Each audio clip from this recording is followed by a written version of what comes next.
फैयै जोबथा हाबाफारि मैगं गायनाय हाबाफारि दा बेयाव जोङो भेरगाव दख्रा दुलाराय बर' फरायसा आफादनिफ्राय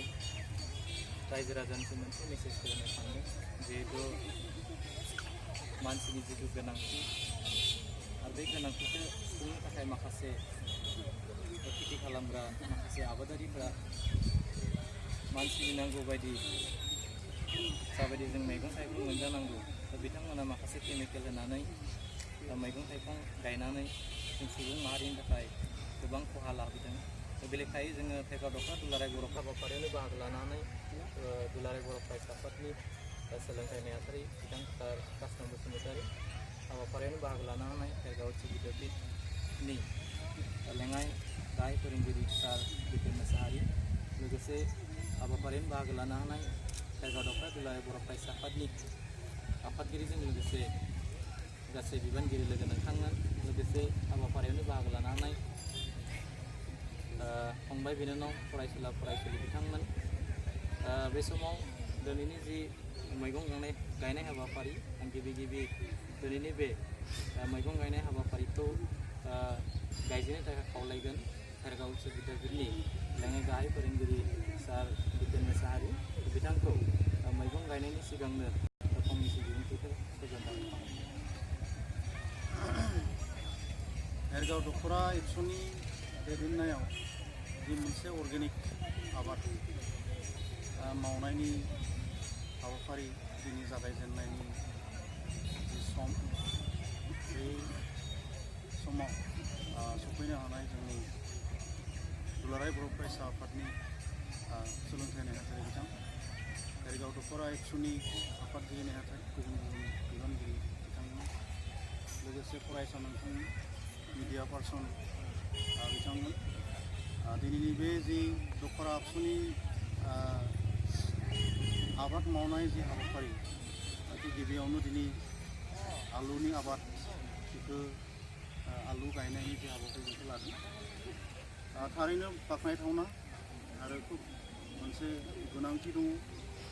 दिनैनि समाव जोंनि गावनि जानायखौ जों गावनो मावनानै आलु आबाद केमिकेल फ्रि अर्गेनिक आबाद मावनानै गाव जानानै गुबुनखौबो जाहोनाय मोनसे जि थांखि लादों बे खुब मोजां बाख्नायथावना जादों आरो बेबायदिहै जोङो बे आदर्शखौनो लानानै जोङो गामि लेभेलावबो बा जोंनि फरायसाफोराबो न'आव थांनानै गामियाव जिहेतु जोंनि न'खरफोराव दखरसेबाबो हा थाखायो ओरैनो गोग्लैनानै गथिखे बे हायाव जोङो दखरसे आबाद मावनानै जाहाथे जोङो मोजां मैगं थाइगं जाहाथे जों मोनजायो अब्लासो जोंनि देहाया सोलेरा मोजां थागोन जोंनि देहाया मोजां थाबासो बेरामनिफ्राय जों जेब्लानाखि फ्रि जानो हागोन अब्लासो जोङो फरायनायावबो आवगायलांनो हागोन बा गुबुन गुबुन खामानियावबो जोङो आवगायलांनो हागोन आरो बे मोनसे गासै मानब जातिनि थाखाय मानसि हारिनि थाखायनो जि मोनसे मोजां खामानि मावनो नागिरदों भेरगाव दखरा एबसुआ आं बिथांमोनखौ साबायखर बावदों आरो लोगोसे दिनैनि बे जि आबाद मावनायनि जि जागायजेननाय बे हाबाफारिखौ आं जागायनो थाखाय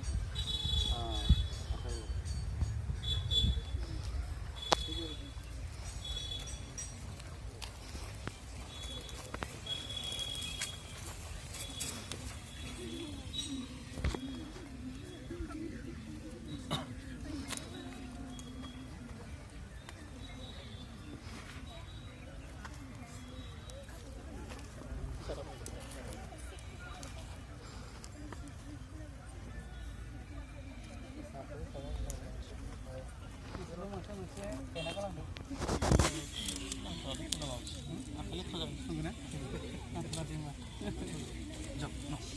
लाबाय।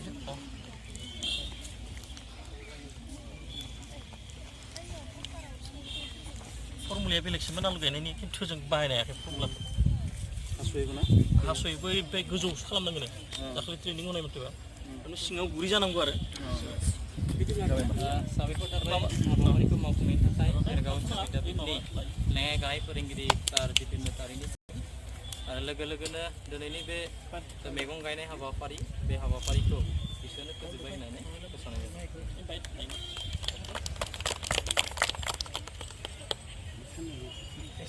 नामा